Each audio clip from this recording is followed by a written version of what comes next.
Hello, welcome to the Comic Book Commentary. I'm Bo Leidig, and this week, after an exceptionally long break because I just happened to lose track of things, it's time we get back into a phenomenal Wildstorm title with Wetworks number 4. So let's zoom in and take a closer look.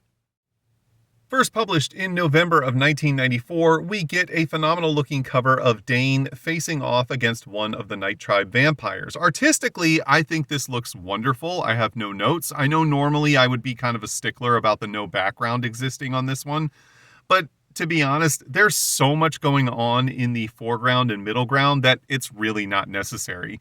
My only real kind of gripe with this cover is that it's really generic in its subject matter. I mean, again, it totally fits. It's Dane facing off against a vampire, but that's something that we've seen happen in pretty much every issue of this book so far. And honestly, this cover could have been put on any one of the first 3 issues and it would have worked just as well as it does for this issue. It's kind of one of those, let's draw a cover that just is so generically related to the overall story that we can put it anywhere. And I understand why you would do that, but at the same time, I would have liked to see this cover more directly tie into the story of this issue. Plot and pencils, Willis Portacio. Dialogue, Francis Takanaga. Inks, Scott Williams. Color, Joe Chiodo. Letters, Richard Starkings and Comicraft. Ink assist, Joe Tai, I believe is how you say that, though I could be wrong.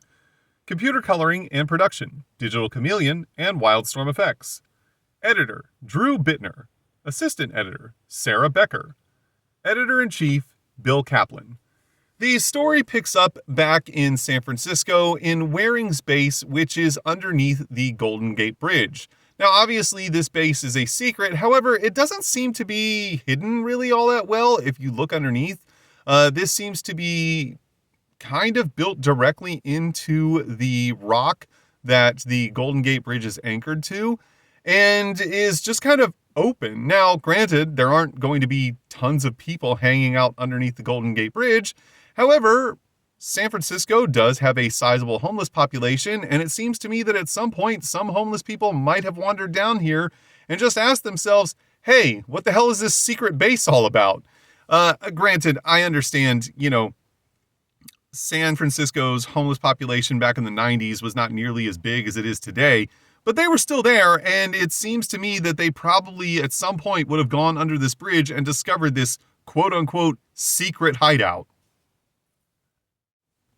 As we move deeper into Waring's base, we learn that 3 months' time have actually elapsed between issues number 3 and 4, and in that time frame, a good many changes have happened.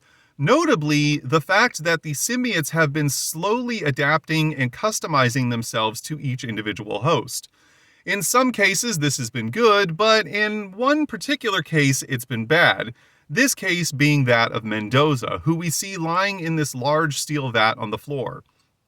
Mendoza has actually completely lost control over his symbiote, and as a result, it is now causing him some very ill-fated health effects that may in fact cost him his life.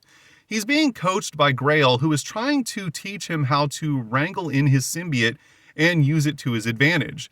He explains to Mendoza that he is a firm believer in ki, and as a result, his symbiote has latched on to this part of his mind and given him the ability to physically manifest his ki in the real world. This is the explanation as to why his symbiote now has a glowing blue appearance versus the gold appearance we see on the rest of the team. This is because it is radiating his ki energy, which he can now use to produce physical objects, such as the batons that he uses to fight. He tells Mendoza that his symbiote is actually latching on to Mendoza's subconscious level of desiring physical fitness and an extreme muscular appearance, that he's always been a workout junkie and his symbiote is trying to conform to that desire, but is doing so in a way that Mendoza needs to wrangle in so that it doesn't kill him. Mendoza states that he's been trying to do this for months, and he believes that time is running out and that he may in fact lose his life to his symbiote.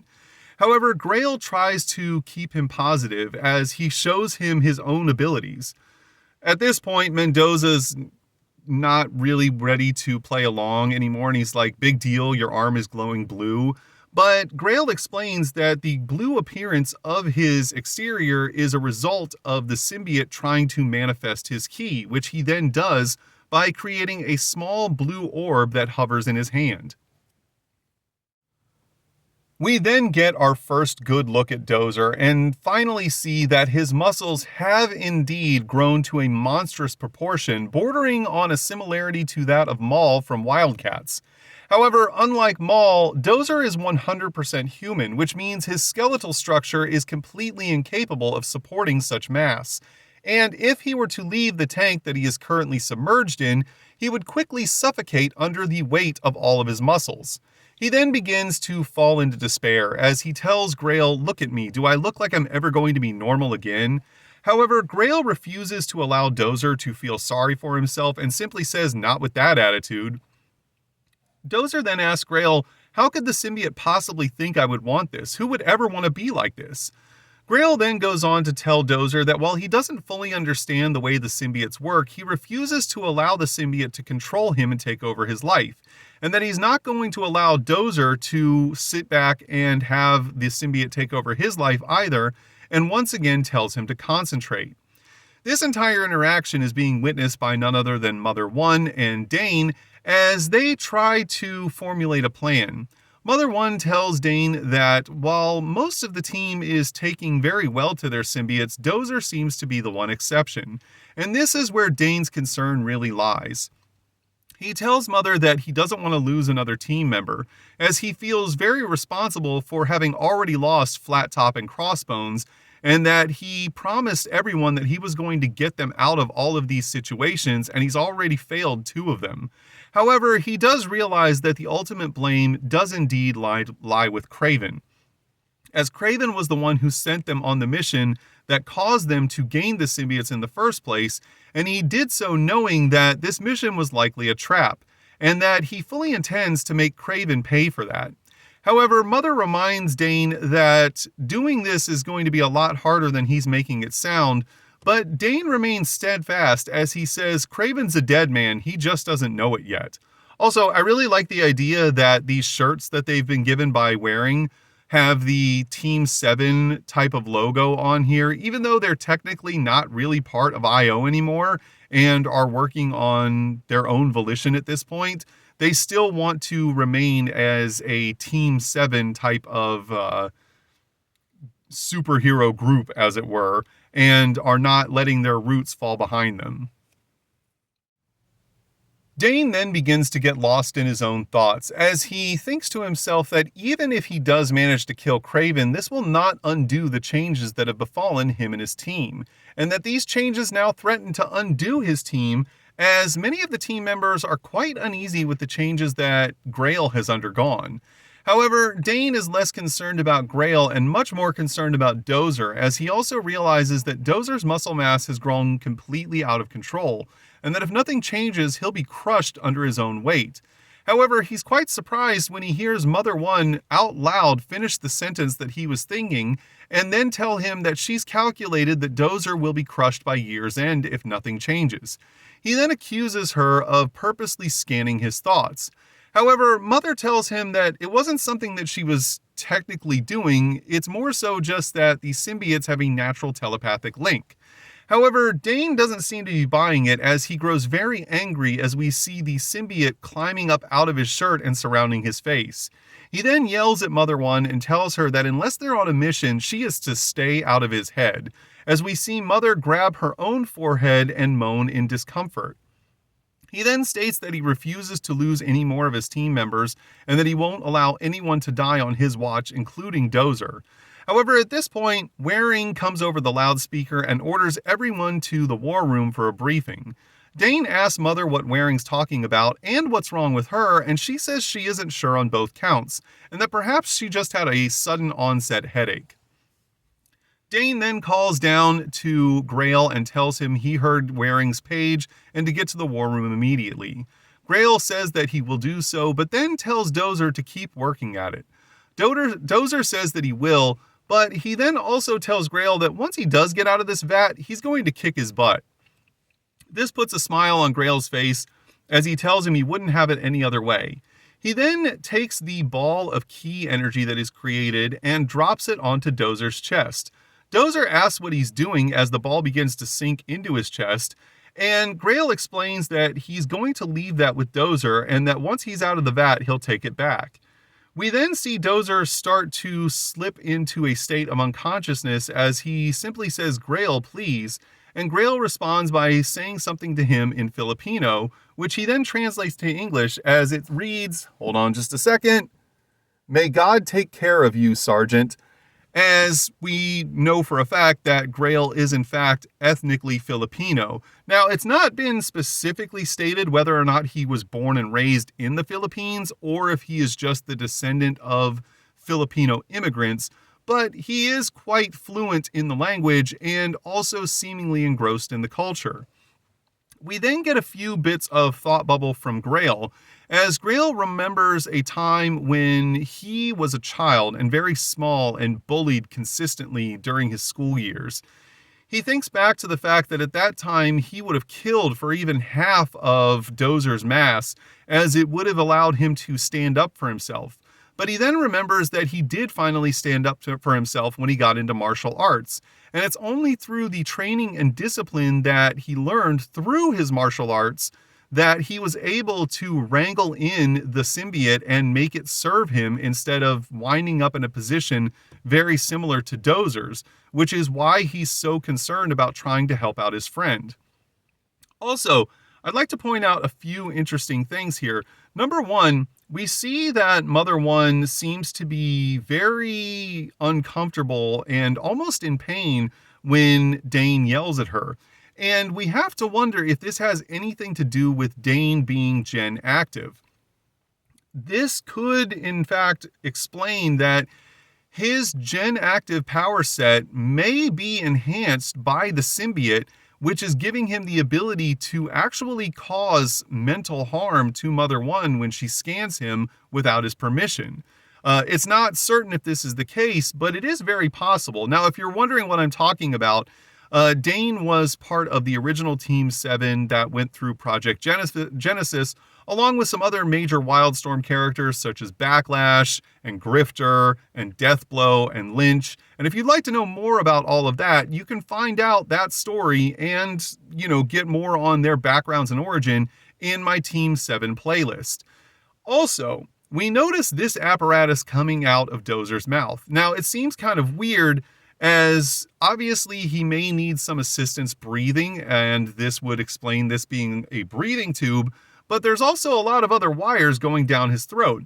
Now, it's my suspicion that one of these is a feeding tube, and you may be thinking to yourself, Bo, that's not how feeding tubes work, and generally you'd be correct.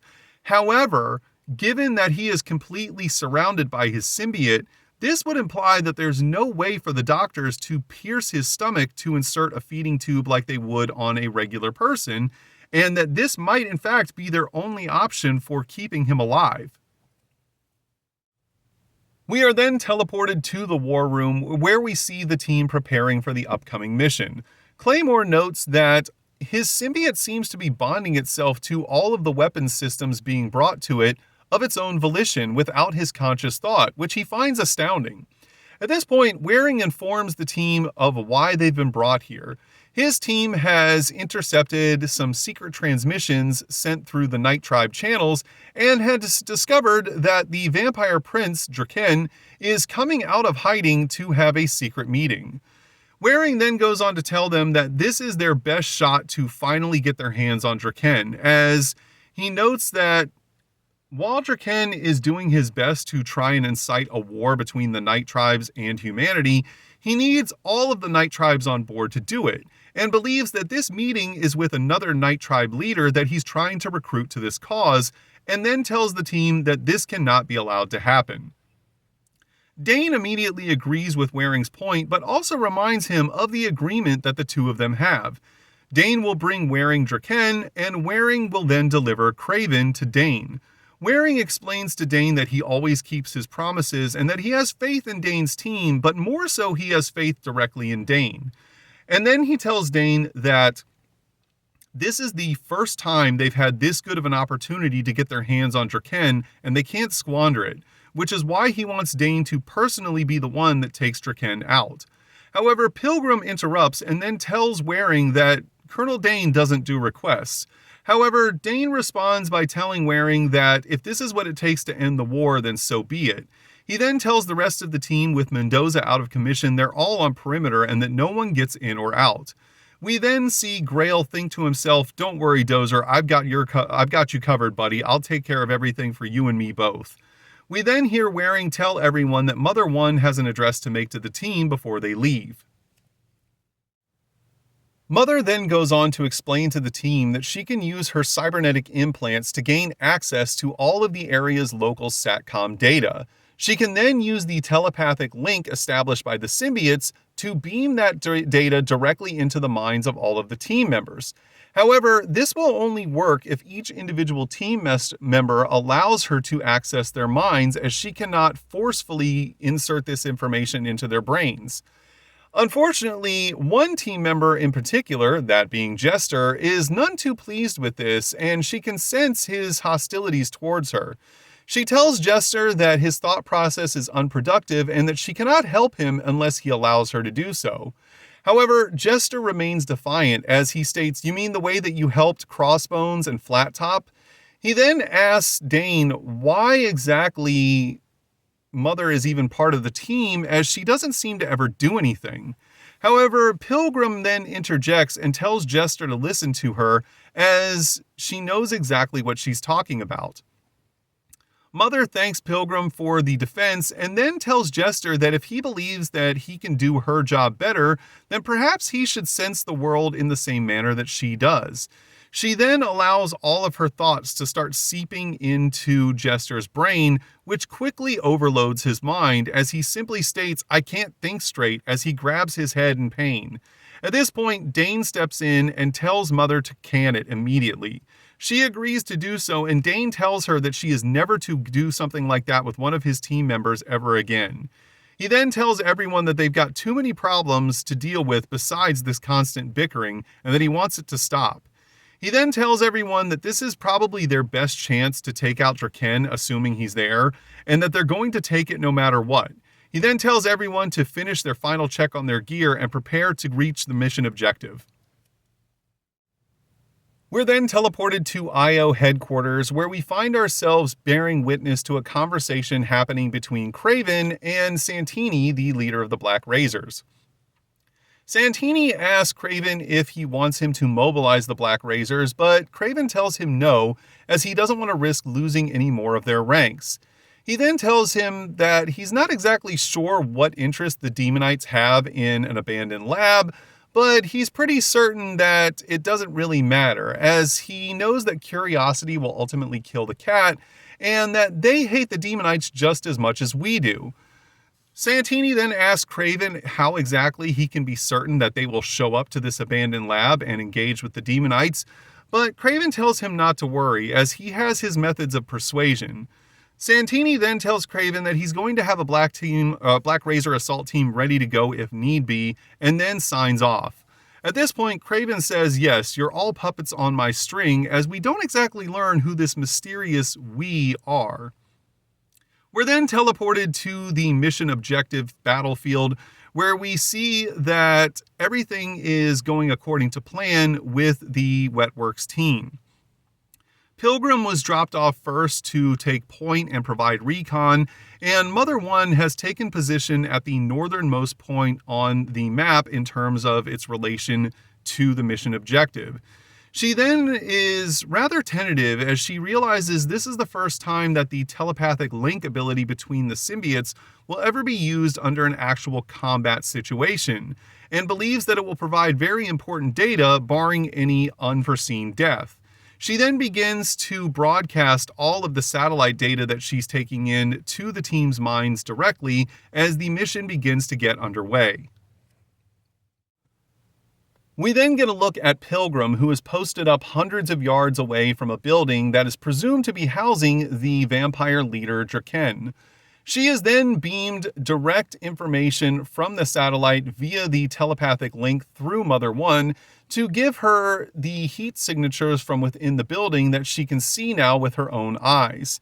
Inside of the building, we find that Draken, the vampire prince, is indeed within the confines of this building, but he is not meeting with another leader of one of the night tribes. He is instead having a meeting with a leader of the demonites, specifically the demonite Defile. Now, Draken, remaining very arrogant, is quite disrespectful in this meeting as he asks Defile if he's been given permission by his flame-browed leader to once again renew the contracts and agreements that they once had between the vampires and the demonites. Defile then explains that because Draken has been hiding underground for so long, he probably didn't get the information that Hellspawn is actually dead and that Defile is now the one who seemingly is in charge. He then asks Draken if the two monsters behind him are safe to be around. Draken explains that these two fully feral vampires are well under the control of one of his best beastmasters, but even if they were to somehow slip from that control, the bracelets that they wear on their arms and the boots they wear on their feet would immobilize them as a failsafe. He then tells him that he seems to have left his manners at home and then introduces his beastmaster as they are a member of the Grot tribes. This seems to catch Defile off guard as he states, wait, they're werewolves? I have to admit, I'm impressed. Which is seemingly quite strange given that the night tribes are supposed to be at odds with the different werewolf tribes. We then make our way to a 2-page splash foldout containing the art of Anthony Vu, Chuck Gibson, and Rob Rowe. Now, while this splash is actually kind of cool, I do have a sneaking suspicion that this was probably commissioned early on before a lot of the decisions about this book had been finalized. Notably, the entirety of the team is not featured on this 2-page splash. And also notably, we see that Grail is being depicted in his original gold-skinned symbiote motif versus his blue-skinned key symbiote motif, which leads me to believe that this was probably commissioned before the book was in production, and that by the time this image was ready to go to be featured in this issue, it was no longer fully in line with the ideas that had been finalized by the time we get to this issue. We then get a 2-page vertical ad for Backlash number 2 featuring the Savage Dragon. Now, I have the entirety of the Backlash series, however, I have not reached the point in the ongoing Stormwatch series where Backlash breaks off into his own solo series. But stay tuned because once I do, I will begin making videos on all of Backlash as well as Stormwatch. Getting back to the story, Draken tells Defile that his people are very wary of weak leaders and that they look to the old ways of blood, power, and fear. Understanding the insult that's being levied against him, Defile responds by telling Draken that his pathetic history is not something that he cares to hear about, and that by demonite standards, he and the vampires are children, scarcely tested by the rigors of one worthless planet, and that he came here to seal a pact, not listen to this ridiculous prattle. Understanding that he's irritated this demonite, Draken tells him that he's always been so very hasty. Meanwhile, outside of the building, Pilgrim has gotten much closer as we see her basically being able to see directly down inside of the building with her own eyes.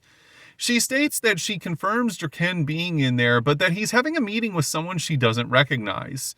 She's then told by Mother that she's done an excellent job and that she needs to hold her position and wait for the others. She then gives Dane and the rest of the team the green light to move in. Dane immediately resorts to his old training and uses hand signals despite having the telepathic link with the others, and notices that it's really kind of hard for him to shake his old habits.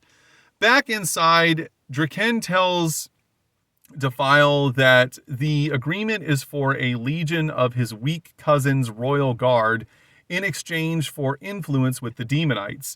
Defile agrees to these terms, but the man with him seems to be rather concerned about this and asks if he's certain that the vampires will make suitable hosts for demonites.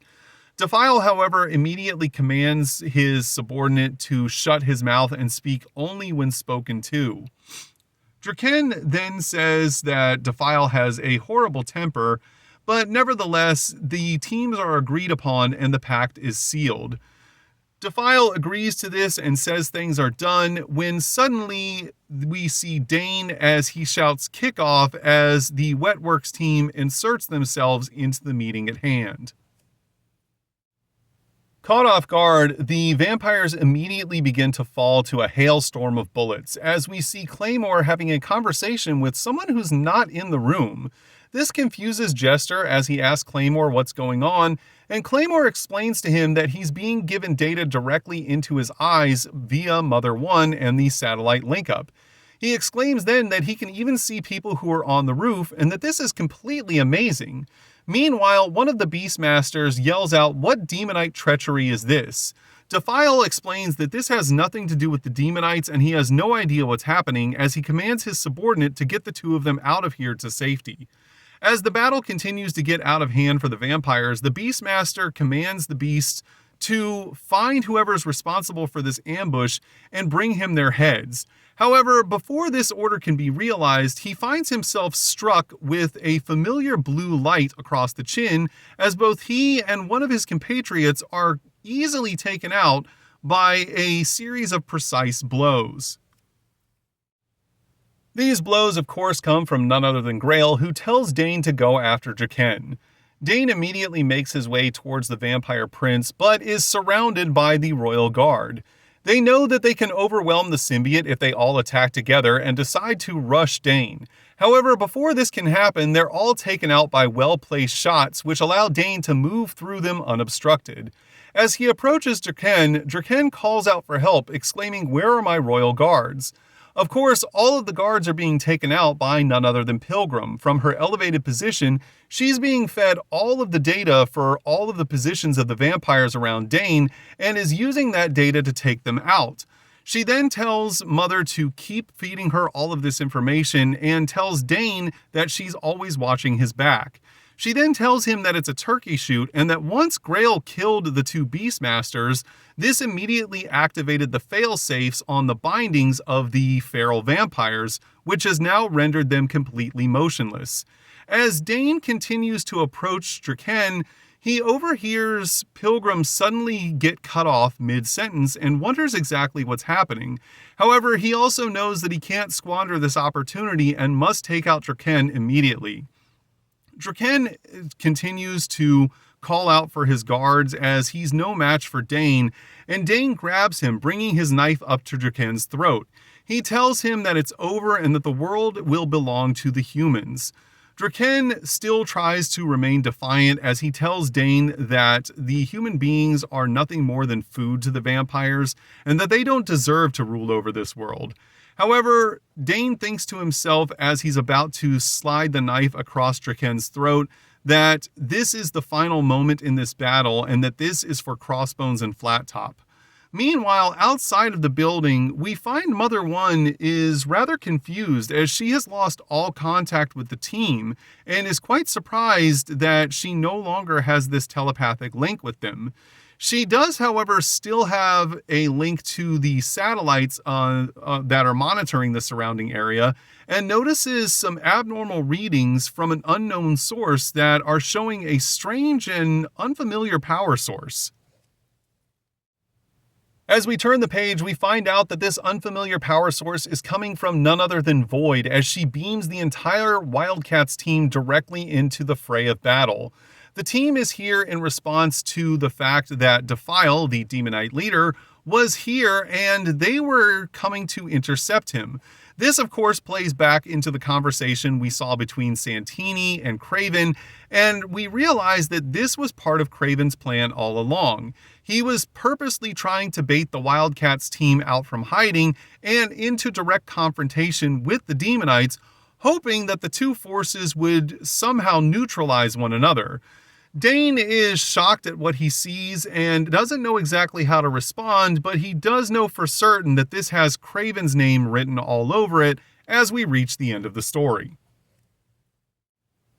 We then get an advertisement for Deathblow numbers 11 and 12, which will feature some former teammates of Deathblow from Team 7, notably Dane, Grifter, and Backlash.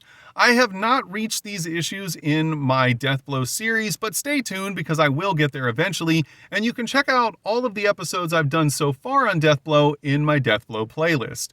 We then reach the letter column where we get some really interesting letters, one of which is a person who brings up the fact that the vampires may not be the villains they're being made out to be in this story, as he notes that they're not entirely wrong about their criticisms of humanity and the destruction that humanity is causing to the planet in terms of ecology, and that perhaps they may be fighting for a cause greater than just the advancement of the vampire race, whereas Draken is very much trying to start a war between humanity and the vampires.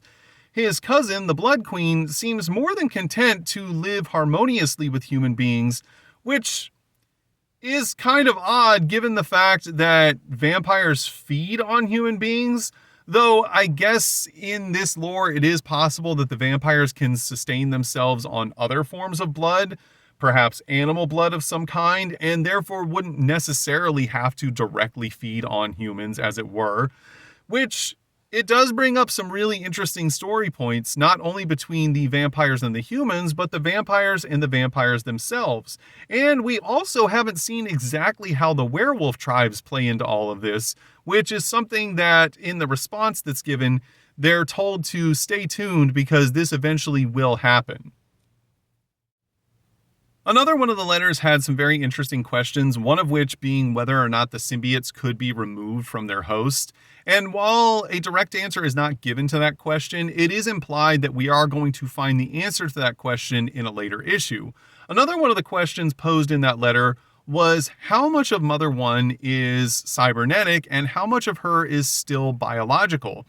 The response explains that only about 20% of Mother is still biological, with 80% of her being fully cybernetic and robotic, which goes to great lengths to explain why her speech bubbles are depicted in her talking in a synthetic, very robotic type of voice, and why her responses feel so unhuman in a lot of ways in terms of just being very concise and to the point, and her seemingly not having a whole lot of empathy in the way that she speaks or acts. So it's kind of neat to hear that explanation of it. It's also told that most of what's left of her in terms of biological components is predominantly her brain and spinal column. It doesn't go on to state what the rest of the biological components are, so I would be interested if they ever go into any in-depth detail of explaining exactly what her physiology is now as a cyborg. And the final letter that I found to be really interesting was a guy who left a very long response praising the team for including Grail as a Filipino character. The reader in question himself was of Filipino descent, and he was really happy to see someone, even if they are a fictitious character in a fictitious world interacting in fictitious events, being represented as Filipino in ethnic origin. And he really praised the team for trying to include a diversified cast of characters who were not all just, one race or one ethnicity or one background, which, to be fair, in the early and mid-90s was just starting to become a more normal thing. Obviously, here in 2026, as I'm recording this video, this is something that we've grown more accustomed to in comic books, but it wasn't always the case, and it wasn't until really the late 80s into the 90s that we started to see better representation of not just, white Europeans or black people, but also people of other ethnicities and races from all over the planet. Stormwatch is another comic book that I feature on this channel that comes to mind, with that entire team being made up of people from all over the world. And so it's really cool to see someone really appreciate what the team was trying to accomplish in including characters from places that you wouldn't normally see at this point in history.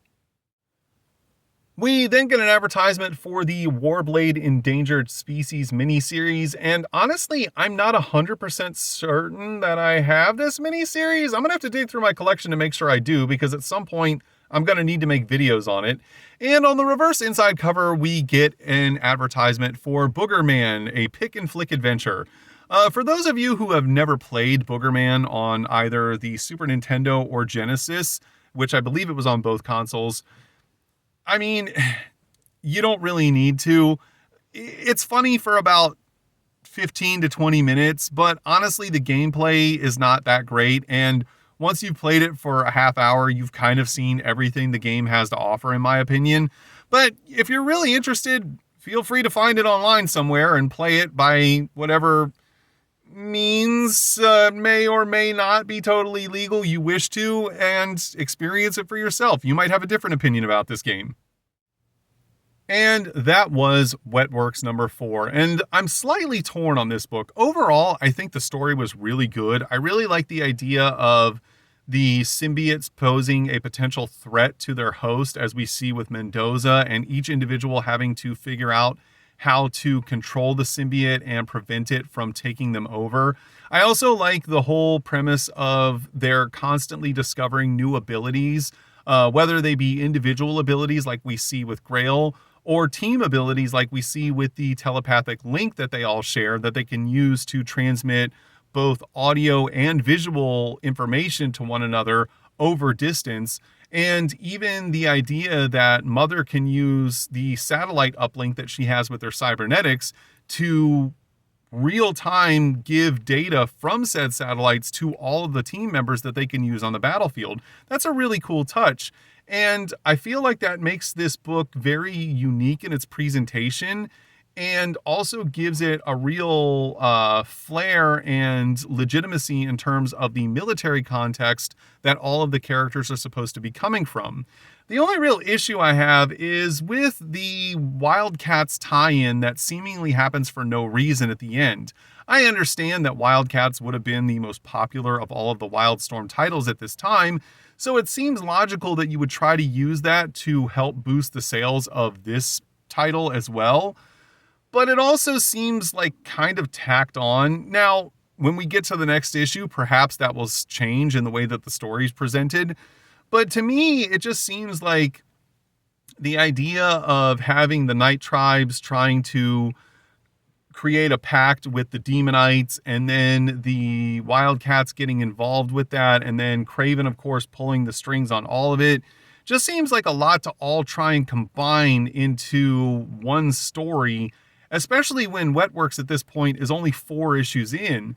I'm not opposed to this idea, but I feel like you probably should have developed the Wetworks story a little bit more as a standalone before you tried to pull it into the overall Wildstorm universe and make it function alongside with the Wildcats story at the same time.